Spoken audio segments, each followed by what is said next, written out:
Csak annyit akartam mondani, nehéz szó nélkül hagyni, azért talán az lenne a leghelyesebb, hogy ha itt megjegyeznénk mindenki előtt, hogy az elmúlt néhány napban nagyon nagyot mentek a gyűlöletmesterek, egy kis tapsot megérdemelnek.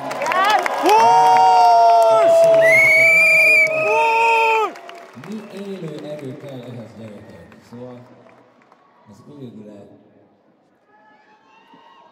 Kérem, az elmúlt mondjuk 2-3 napban többet írtak róla, mint az elmúlt 3 évben ezek a bizonyos portálok összesen. Nagyon nagyot mentek, nagy formát futottak, és bizonyan még nincs is vége. És mindegyik cikkükben megírták azt, amit én nem is mondtam egyébként.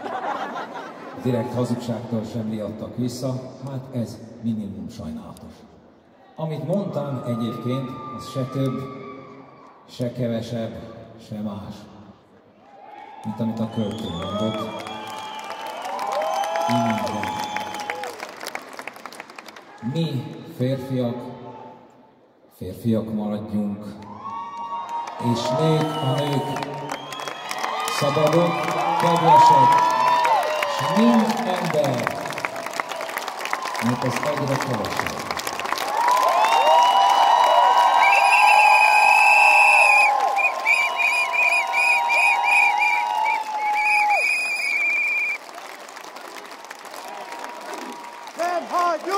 Csak remélem, hogy szegény József Attilának nem lesz ilyen rossz sajtója, mint nekünk. Semmitől sem riadnak vissza. El kellett búcsúznunk a főtámogatónktól. Én ezúton ehelyett szeretnék köszönetet mondani a Telekomnak a közös munkáért, és szeretném elmondani, hogy szerintem nagyon nagy hibát követtek el.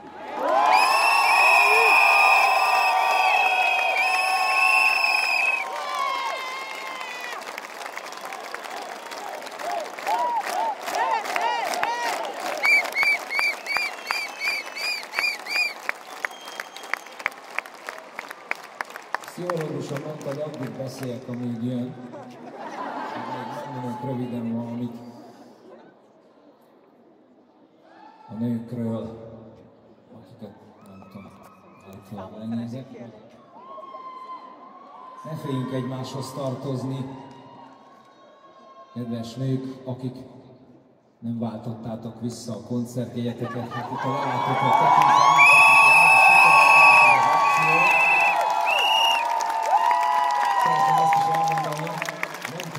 Pénztárban egyetlen egy jegyet sem váltott vissza semmi.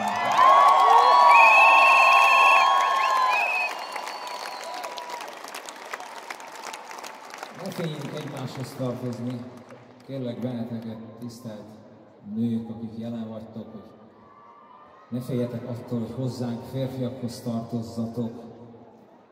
Tartozzunk egymáshoz, mi azt szeretnénk, ha hozzánk tartoznátok, ha mi is hozzátok tartozhatnánk. Kapaszkodjunk össze, fogódzunk egymásban. Egymás nélkül nem fog menni.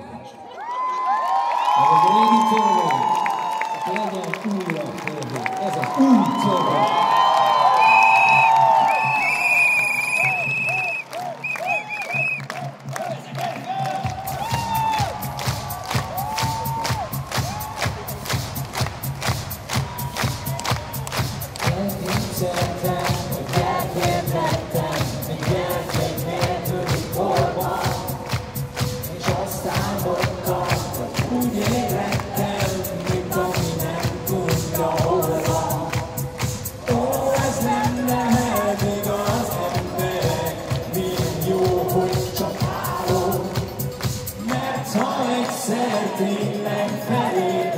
Biztos, hogy másképp csinálunk. Új lesz a törvény, végig lesz az új törvény.